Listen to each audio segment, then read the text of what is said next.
Good afternoon. I hope you're having a very nice Sunday. It's the weather still seems to be quite nice. I wanted to talk in this video a bit more generally. So in other videos, we've been talking about Posh accents and how to use traditional heightened received pronunciation.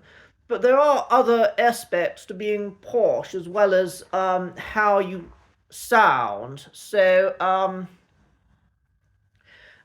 There is a notion that some people have that being posh is about how much money you have, that to be posh you need to be rich, you need to be wealthy. And I don't think that's the case at all. I think that's quite a mistake to think that way.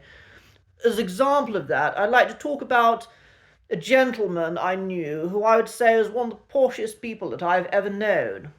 And he certainly wasn't a rich man. He lived in a very small house, and he worked as a gardener for his local council. He was part of their gardening maintenance team. So you might say to me, well, what was posh about this chap? Well, firstly, he spoke in very good received pronunciation, so he had a very posh accent. Secondly, he had impeccable manners. He was ever such a polite chap and very hospitable.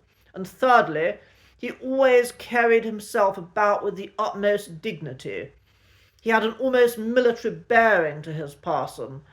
His colleagues who worked for the council used to call him the Colonel because he behaved like, a classic stereotypical British officer, even though I don't think he'd ever been in the army or the navy. So he was an example of a man who was poor, but who was also very posh. So what I would say to you is that you might be a single mother living in a council estate, yet you can still be posh.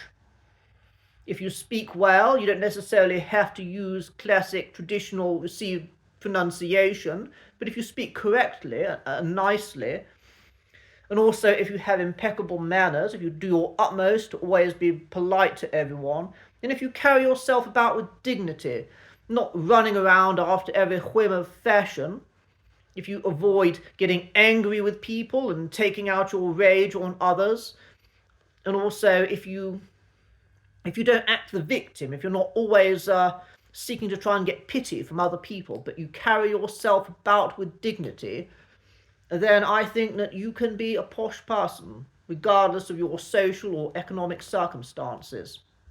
So I hope you enjoyed this and you found that interesting. Please do give it a like if you liked this content, and hopefully we shall make some more videos about being posh or speaking with a posh accent. Thanks for listening to me.